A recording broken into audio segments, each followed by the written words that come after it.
From the RSNA, this is the Radiology Artificial Intelligence Podcast.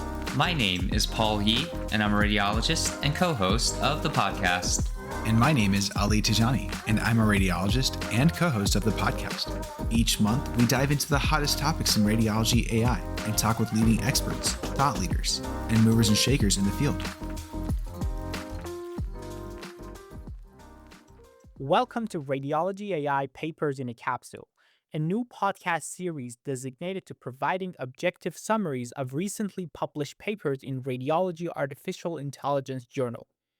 This series consists of AI-generated podcasts that present peer-reviewed research from the journal, focusing solely on delivering clear factual summaries of the scientific findings. Each episode is carefully human-verified to ensure complete accuracy and adherence to scientific rigor.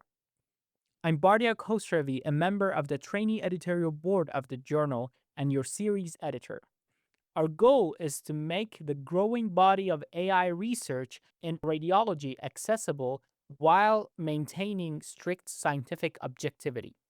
In today's inaugural episode, we'll examine the paper AI-integrated screening to replace double reading of mammograms, a population-wide accuracy and feasibility study, recently published in Radiology Artificial Intelligence.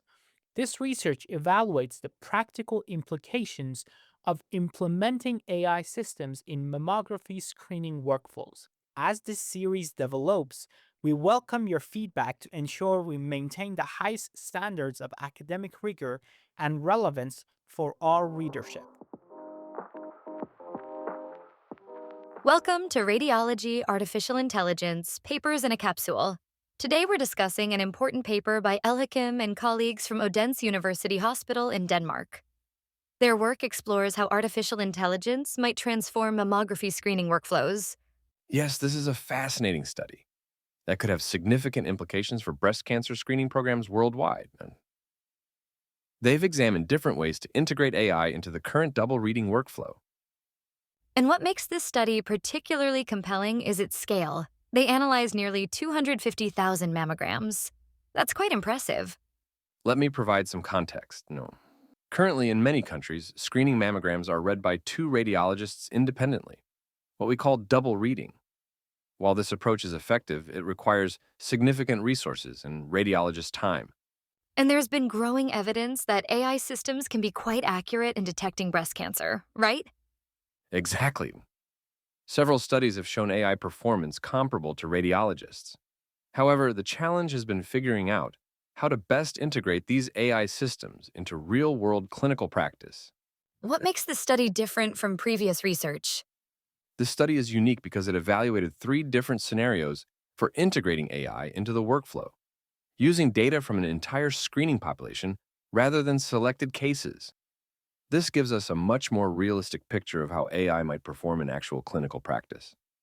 Let's dive into those 3 scenarios. How did they structure their investigation? They tested 3 different approaches. In the first scenario, they replaced the first reader with AI. In the second, they replaced the second reader. And in the third scenario, they used AI to triage cases into low, moderate, and high risk. That's interesting. How did they ensure fair comparisons between these different approaches? They carefully designed the study to maintain about 50% workload reduction across all scenarios.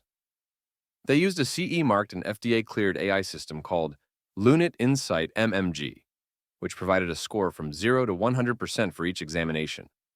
And what happened in cases where the AI and human reader disagreed? Those cases went to arbitration, similar to how disagreements between human readers are handled in current practice. They were very thorough in simulating real-world clinical workflows. So what did they find? Did any of these scenarios perform particularly well? The results were quite interesting. When AI replaced the first reader, there was no significant difference in accuracy compared to standard double reading, except for a slightly higher arbitration rate. That sounds promising. What about the other scenarios? When AI replaced the second reader, they saw slightly lower sensitivity, about 1.6% lower, but better positive predictive value. The most interesting results came from the triage approach, which actually showed higher sensitivity and positive predictive value than standard double reading. Those differences seem relatively small. Are they clinically significant? That's a great point. The authors note that while these differences were statistically significant, they may not all be clinically relevant.